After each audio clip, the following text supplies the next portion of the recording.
Y vamos a hablar de este interesante tema con una amiga de la casa. Nos acompaña en el estudio, la hemos traído en un esfuerzo de producción de una lejana galaxia, la astrónoma Jennifer Anguita, que nos acompaña en CNN Tiempo. ¿Cómo estás, Jennifer? Hola, José, y todo el equipo, muy bien, muchas gracias de nuevo por la invitación. ¿Fue un largo viaje el llegar hasta acá? Sí, vengo de Andrómeda, así que ha sido un largo viaje. Bueno, tenemos harto que conversar en esta sesión, en esta entrevista, pero lo primero que te quiero preguntar para poner contexto y aterrizar lo que decíamos en la presentación, ¿qué es una tormenta geomagnética? Bueno, como su nombre lo dice, es algo bastante caótico que proviene del Sol. Ahí se origina todo, el Sol libera energía, en algún momento se cansa igual que nosotros y libera toda su energía, y esa energía llega hasta la Tierra causando estas tormentas geomagnéticas en donde las partículas del Sol interaccionan con el campo magnético de nuestro planeta. Y para seguir profundizando me quiero remontar a 1872, que se habla que esa tormenta es la más intensa, la más grande registrada en la historia. ¿Por qué tan así, Jennifer? Bueno, la verdad es que hace años atrás, como bien decías, en 1860, 1872, se registraron tormentas geomagnéticas bastante altas debido a la actividad solar. El Sol tiene mucha actividad, el Sol se mueve constantemente, tanto alrededor de la galaxia como por dentro, y hay ciertos periodos en donde tiene más actividad. Ya lo que nosotros llamamos la actividad solar, que cambia cada 11 años. De hecho, calza mucho que hay dos tormentas geomagnéticas muy poderosas entre 1860 y 1872. 12 años estamos Exacto, hablando. 11, 12 años en donde tenemos esta variación de la actividad solar. Y conforme ha pasado el tiempo, ¿hay registro de otras tormentas que cumplan ese rango o esa cantidad de años? Sí, en 1920 hubo otra tormenta geomagnética que fue tan poderosa que las auroras se llegaron a ver acá en Chile.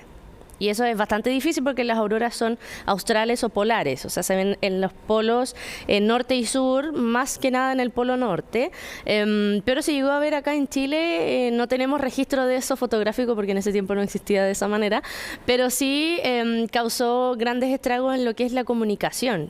Claro, bueno, ese es un punto sumamente importante que ya vamos a profundizar, pero quiero tomar lo que tú señalabas al final. Se pudo ver en Chile, y siendo súper concretos, por ejemplo, en 1860 o en 1872, ¿qué se veía en concreto? ¿Cómo podemos graficar una tormenta geomagnética, que era lo que hablábamos recién? Las tormentas geomagnéticas, la forma de poder observarlas es a través de las auroras. Cuando nosotros tenemos auroras, significa que tenemos actividad solar que está interactuando con nuestro campo magnético. Y hay veces en que esas auroras van a ser mucho más grandes, permanentes en el tiempo. También en este año hemos tenido muchas auroras en lo que es el Polo Norte, y nosotros podemos observarla a través de esto. Los colores de las auroras tienen mucho que ver con qué partículas del Sol están interactuando con las partículas. No tienen siempre el mismo color, digamos. No todas tienen el mismo color porque depende de cómo interactuaron con las partículas de la atmósfera las partículas del Sol. Ah, ese es un punto. Entonces, si interaccionan con el oxígeno, con el nitrógeno, van a tener distintos colores. No es al azar. Ah, perfecto. Y otro antecedente sumamente importante de lo que hablábamos de 1872 fue la alteración que generó, por ejemplo, a las comunicaciones de la época. Estamos hablando de una tecnología, por supuesto, mucho más rudimentaria, sin todos los avances que tenemos el día de hoy.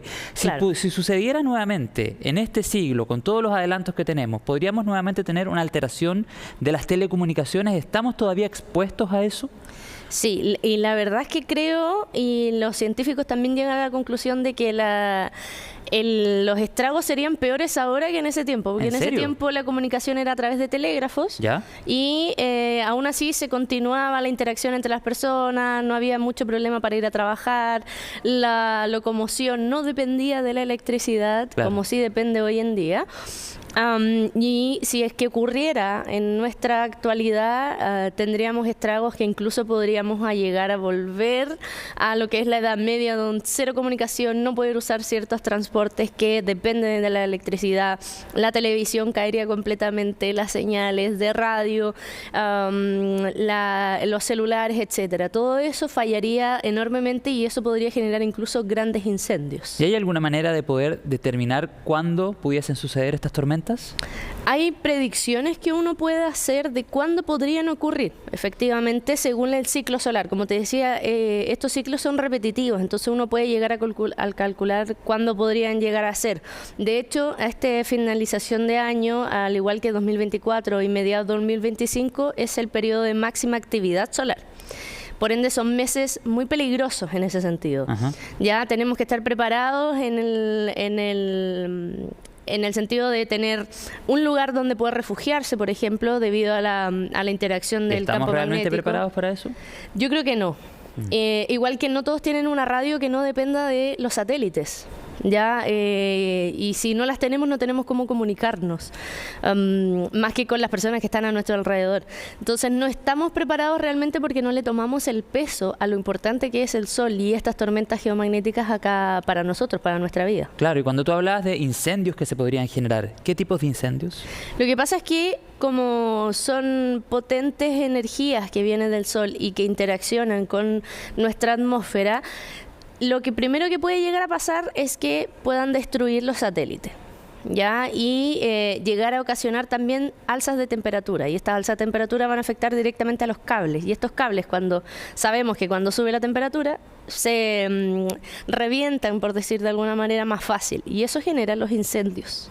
Claro. En muchos lugares. Los telégrafos también pueden llegar a elevar demasiado, en ese tiempo elevaron demasiado su temperatura, y eso hizo de que colapsaran y quemaran los lugares en donde estaban los telégrafos, por ende las casas y lo demás. Claro, y generó toda una alteración en las comunicaciones de la época. Estamos hablando de 1860, 1872, claro. Como comentaba Ahora habrían cortocircuitos, por ejemplo, claro. Apagones extremos, apagones muy peligrosos, y esos apagones también generan de que se pueda cortar la luz, que pueda haber un cortocircuito en los cables y generar, claro, unos incendios.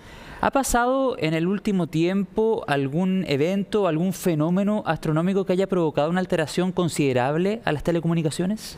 La verdad es que no ha habido algo como considerable. Sí ha pasado de que... Porque ha habido cierta afectación a satélites, por ejemplo. Sí, hay satélites. ¿Pero alguna afectación considerable? No, considerable no. Hay considerable para la gente que es dueño de los satélites, como SpaceX, que ha perdido varios de Starlink, claro, debido a tormentas geomagnéticas, pero para nosotros no ha sido grave. Quizás de repente puede que se haya cortado la comunicación un par de horas, no sé, las señales de teléfono no funcionan de la mejor manera, pero no es algo que afecte a nuestra vida de manera considerable y de manera grave. Claro. Pero sí podría llegar a pasar, y el problema es que no estamos preparados para eso. Bueno, ese es un punto sumamente importante, y tú también nos señalabas que estas tormentas se dan cada ciertos años, o sea, podría eventualmente ser en cualquier momento. Exacto, llevamos 100 años en donde no ha pasado la mayor gravedad. ¿Y por qué crees que no ha pasado en 100 años? Si, por ejemplo, anteriormente nos pegamos un salto de 12 o de 15 años. Claro. De hecho, hay un estudio que están haciendo algunos científicos de por qué hubo tanta actividad y tormentas tan peligrosas en el año 1860 hasta el 1920 y por qué no ha pasado ahora. No hay una explicación real para eso, simplemente el Sol de repente se pone muy peligroso, de repente como que baja su actividad, así como la Tierra de repente tiene muchos tsunamis, muchos terremotos, y de repente no pasa nada. Entonces es algo muy impredecible en realidad. Bueno, yo sé que tú eres una activa usuaria de las redes sociales. Así y tengo una pregunta que precisamente viene de las plataformas, hashtag #CNNTiempo. ¿Qué hay de cierto que en 2024 hay riesgo de llamaradas solares? Es muy cierto, como te decía, estamos en un periodo de actividad solar muy alta, y ya estamos viviendo esto de las manchas solares. Hablábamos en unos capítulos atrás de las manchas solares, cómo se producían y qué significaba. Significaba de que está reconectándose estos campos magnéticos, estas líneas de campo magnético en el Sol, y como estamos en el periodo de más actividad, vemos más manchas solares. Pueden llegar a ser manchas solares de 60 veces el tamaño de la Tierra. ¿Ya? Que es muy normal, no hay que asustarse, como han salido algunas imágenes últimamente, sí, de que el Sol tiene un hoyo gigantesco. No hay que asustarse con eso porque es algo completamente normal, natural, ¿ya? Pero que dependiendo si las llamaradas son muy poderosas o no, van a afectarnos más hacia nosotros. Puede que haya muchas manchas solares con llamaradas pequeñas, o una sola mancha con una tremenda llamarada que nos pueda afectar más. Pero esas manchas podrían ser interpretadas como una antesala de algo peor o de algo más masivo. Sí, podría llegar a ser dependiendo del flujo magnético que hay en esas manchas, ¿ya? Pero pueden ser muchísimas manchas juntitas que generan un gran agujero coronal, o puede ser un solo gran agujero. Ahí es donde hay que preocuparse. De momento son pequeñas manchas, pequeñas eyecciones que se juntan, y a la distancia que nosotros estamos vemos como que fuera una sola. ¿Y ese flujo magnético se puede medir? A través del espectro sí, podríamos medir cómo va variando el flujo magnético del Sol.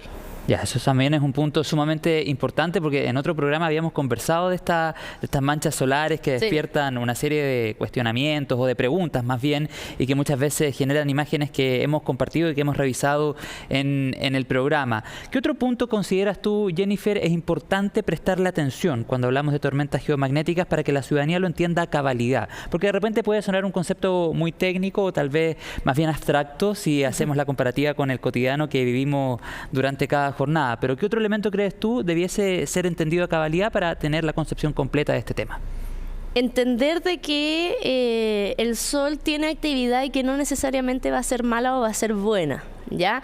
Y que también el espacio es muy peligroso. La gente suele pensar que en el espacio no pasa nada y que todo fluye de manera perfecta, que los astronautas flotan y todo eso, pero el espacio es un lugar muy peligroso. La radiación del sol está llegando de manera directa a lugares en donde no hay atmósfera, por ejemplo. Nosotros tenemos esta capa de gas que nos protege, que es nuestro escudo, pero no siempre está, hay otros lugares en donde no está, como la Luna o en Marte, y nosotros tenemos que aprender a cuidar esta capa también, porque si no la llegamos a tener vamos a llegar a ser un Luna o un Marte en pocos cientos de años. Entonces, entender de que la actividad solar es peligrosa en ciertos sentidos, pero también necesitamos actividad solar para vivir. Entonces, entender los ciclos, que cada 11 años tenemos estas variaciones de actividad, que cada 5 es muy máxima y cada los otros 5 o 6 años son más bien mínimas, en donde ahora estamos en el máximo y tenemos que estar atentos de que si de repente tenemos problemas de conexión, más que la compañía se le haya caído una antena, es porque tenemos más actividad geomagnética. O sea, cuando tú hablas de que estamos completando este ciclo, por eso anteriormente nos decías que 2024 es altamente probable que se generen estas llamaradas solares. Sí, porque estamos en la mitad de este ciclo de 11 años en donde tenemos máxima actividad. Bueno, queda completamente clara ahí la explicación de la astrónoma Jennifer Anguita, que nos acompaña otra vez en el estudio de CNN Tiempo. Muchas gracias, Jennifer, que tengas una excelente jornada y gracias por venir al estudio luego de un largo viaje. Muchas gracias, voy de vuelta a mi galaxia, así que espero verlos pronto también y gracias por la invitación, nos vemos. Ya pues, muchas gracias, Jennifer. Hemos conversado sobre este hecho que se produjo en 1872 de gran impacto, de alta intensidad, la tormenta geomagnética que estuvo presente en varios territorios del mundo, por ejemplo, España, y que se ha podido catastrar luego de mucho tiempo gracias a la recopilación de documentos. Lo seguimos actualizando en CNN Tiempo.